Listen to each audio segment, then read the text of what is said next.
নমস্কাৰ বন্ধুসকল, স্বাগতম জনাইছোঁ মোৰ এটা নতুন সিৰিজৰ ভিডিঅ'লৈ। বন্ধুসকল, আগত যিহেতু লোকসভা ইলেকশ্যন আহি আছে, সেয়েহে মই এই লোকসভা ইলেকশ্যনক লৈ এটা সিৰিজ কণ্টিনিউ কৰিম বুলি ভাবিছোঁ। পোনপটীয়াভাৱে কোনো ৰাজনৈতিক দলৰ লগত মই জড়িত নাথাকিলেও আংশিকভাৱে হ'লেও এই পলিটিকেল শব্দটো মোৰ খুব প্ৰিয়।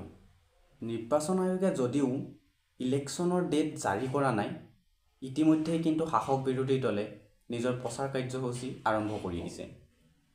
ইয়াৰ সমান্তৰালভাৱে শাসক বিৰোধীয়ে নিজৰ দলৰ প্ৰাৰ্থীৰ তালিকাও ইতিমধ্যেই ঘোষণা কৰিছে।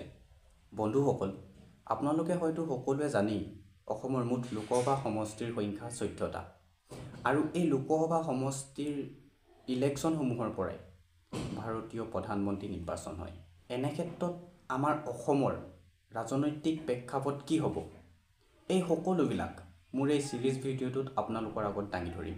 বন্ধুসকল, আপোনালোকে যদি অসমৰ লোকসভা সমষ্টিসমূহৰ আপডেটসমূহ চাই থাকিব বিচাৰে আৰু ক'ত কেনেধৰণৰ কি ৰাজনৈতিক দলৰ কেনেধৰণৰ সক্ৰিয়তা হৈ আছে, সেই সকলোবিলাক যদি আপোনালোকে চাই থাকিব বিচাৰে, তেনেহ'লে মোৰ চেনেলটো আপোনালোকে ছাবস্ক্ৰাইব কৰি থ'ব পাৰে।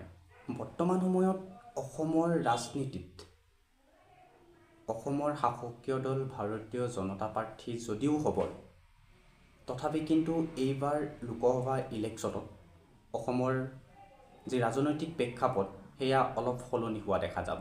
ইয়াৰ মূলতঃ অসমীয়া জাতি বিৰোধী বুলি অসমৰ ছাত্ৰ সন্থাই আন্দোলন কৰি থকা কাৰ বিষয়ে আপুনি ক'ব পাৰে। ইয়াৰ লগতে ভাৰতীয় জনতা পাৰ্টিৰ কিছু সমষ্টিত তেওঁলোকৰ যি প্ৰাৰ্থী সেয়াও হ'ব পাৰে। তাৰ বিপৰীতে কিন্তু কাৰ সহায়ত অসমৰ জনগণৰ পৰা যি এক ভোট লাভ কৰিম বুলি ভাৰতীয় জাতীয় কংগ্ৰেছে মনত এক দৃঢ়তা বান্ধি থৈছে, সেই দৃঢ়তাৰ পৰা কিন্তু ভাৰতীয় জাতীয় কংগ্ৰেছে এক প্ৰকাৰৰ মুখ ঠেকেচা খোৱাটো নিশ্চিত।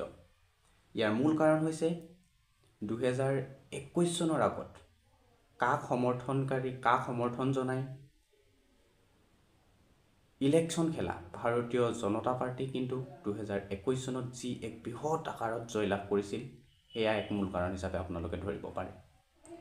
অসমৰ ৰাজনৈতিক ইতিহাসত ভাৰতীয় জনতা পাৰ্টিৰ সুদক্ষ এজন ব্যক্তি, অসমৰ মুখ্যমন্ত্ৰী হিমন্ত বিশ্ব শৰ্মাৰ দৰে এজন ব্যক্তি থকাৰ বাবে যিকোনো সময়ত যিকোনো ঠাইত অসমৰ ৰাজনৈতিক প্ৰেক্ষাপট সলনি হোৱাটো কিন্তু খুবেই স্বাভাৱিক। এনে ক্ষেত্ৰত অসমৰ বিৰোধী দলৰ ভূমিকা কিন্তু খুব নিখুঁত হোৱাটো অতি আৱশ্যক। ইয়াৰ বিপৰীতে কিন্তু গৌৰৱ গগৈৰ দৰে এজন সুদক্ষ আৰু শিক্ষিত নেতা, যুৱ নেতা ভাৰতীয় জাতীয় কংগ্ৰেছৰ বাবে এক ডাঙৰ উপহাৰ। দুৰ্ভাগ্যজনক এটাই কথা, এইটো মোৰ দৃষ্টিত ভাৰতীয় জাতীয় কংগ্ৰেছত গৌৰৱ গগৈৰ লগতে আৰু 2-এজন ব্যক্তিৰ বাহিৰে এনেধৰণৰ সক্ৰিয় সুদক্ষ ৰাজনৈতিক নেতা ভাৰতীয় জাতীয় কংগ্ৰেছত কিন্তু দেখা পোৱা নাযায়। সেইফালৰ পৰা কিন্তু চাবলৈ গ'লে অসমৰ ৰাজনীতি লোকসভা ইলেকশ্যনৰ ৰিজাল্ট স্বতঃস্ফূৰ্ত। বাৰু যি নহওক, মোৰ এই লোকসভা ইলেকশ্যনৰ সিৰিজ ভিডিঅ'ৰ প্ৰথমটো ভিডিঅ' আজি মই ইয়াতে সামৰণি মাৰিছোঁ।